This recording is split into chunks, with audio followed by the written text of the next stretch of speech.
And we're going to read a story from this book, The Power of Light by Isaac Bashevis Singer. It has a story for 8 days of Hanukkah. And the story we're going to read is called The Parakeet Named Dreidel. And it's a true story. It happened about 10 years ago in Brooklyn, New York. All day long, a heavy snow was falling. Toward evening, the sky cleared and a few stars appeared. A frost set in. It was the 8th day of Hanukkah, and my silver Hanukkah lamp stood in the windowsill with all the candles burning. It was mirrored in the window pane, and I imagined another lamp outside. My wife Esther was frying potato pancakes. I sat with my son David at the table and played dreidel with him. Suddenly David cried out, "Papa, look!" And he pointed to the window. I looked up and saw something that seemed unbelievable. Outside, on the windowsill, stood a yellow-green bird watching the candles. In a moment, I understood what had happened. A parakeet had escaped from its home somewhere and had flown out into the cold street and landed on my windowsill, perhaps attracted by the light. A parakeet is native to a warm climate, and it cannot stand the cold frost for very long. I immediately took steps to save the bird from freezing. First, I carried away the Hanukkah lamp so that the bird would not burn itself when entering. Then I opened the window and with a quick wave of my hand, shooed the parakeet inside. The whole thing took only a few seconds. In the beginning, the frightened bird flew from wall to wall, hit itself against the ceiling, and for a while hung from a crystal prism on the chandelier. David tried to calm it. "Don't be afraid, little bird. We are your friends." Presently, the bird flew toward David and landed on his head, as though it had been trained and was accustomed to people.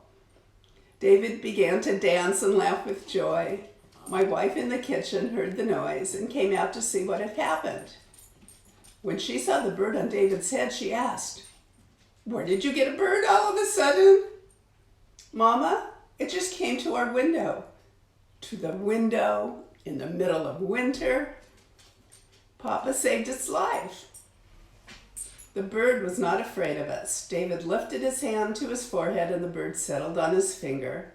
Esther placed a saucer of millet and a dish of water on the table, and the parakeet ate and drank.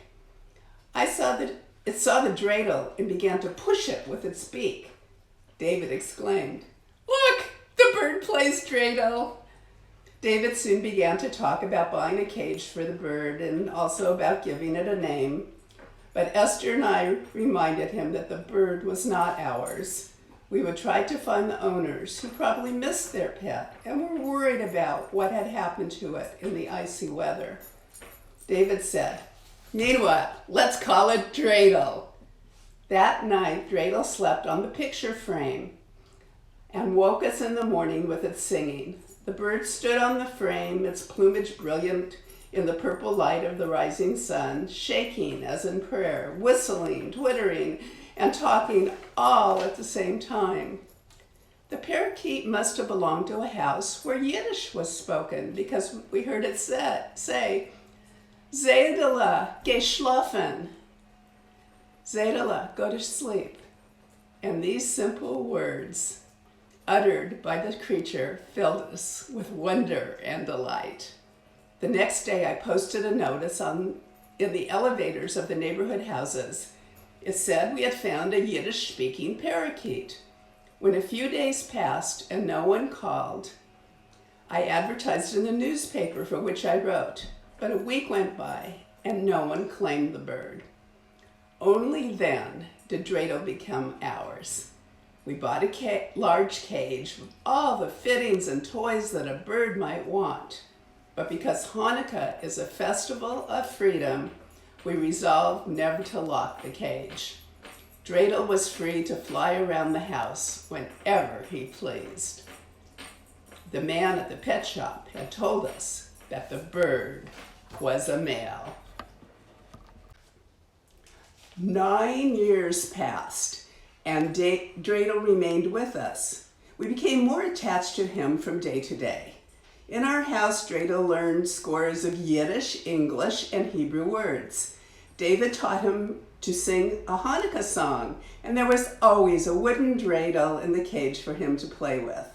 When I wrote on my Yiddish typewriter, Dreidel would cling to the index finger of either my right or my left hand, jumping acrobatically with every letter I wrote. Esther often joked that Dreidel was helping me write and that he was entitled to half my earnings. Our son David grew up and entered college. One winter night he went to a Hanukkah party. He told us that he would be home late, and Esther and I went to bed early. We had just fallen asleep when the telephone rang. It was David. We had just, as a rule, he is a quiet and composed young man. This time he spoke so excitedly that we could barely understand what he was saying. It seemed that David had told the story of our Parakeet to his fellow students at the party, and a girl named Zelda Rosen had exclaimed, "I am the Zelda." We lost our Parakeet 9 years ago. Zelda and her parents lived not far from us, but they had never seen the notice in the newspaper or the ones posted in elevators. Zelda was now a student and a friend of David's. She had never visited us before, although our son often spoke about her to his mother. We slept little that night. The next day, Zelda and her parents came to see their long-lost pet.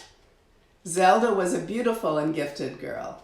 Not only did the Rosens recognize their bird, but the bird seemed to recognize his former owners. The Rosens used to call him Sip Sip, and when the parakeet heard them say Sip Sip, he became flustered and started to fly from one member of the family to the other, screeching and flapping his wings.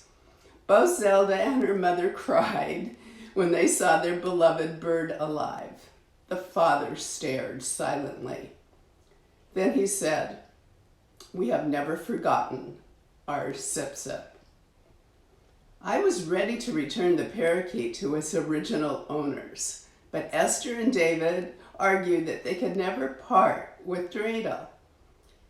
It was also not necessary, because that day, David and Zelda decided to get married after their graduation from college.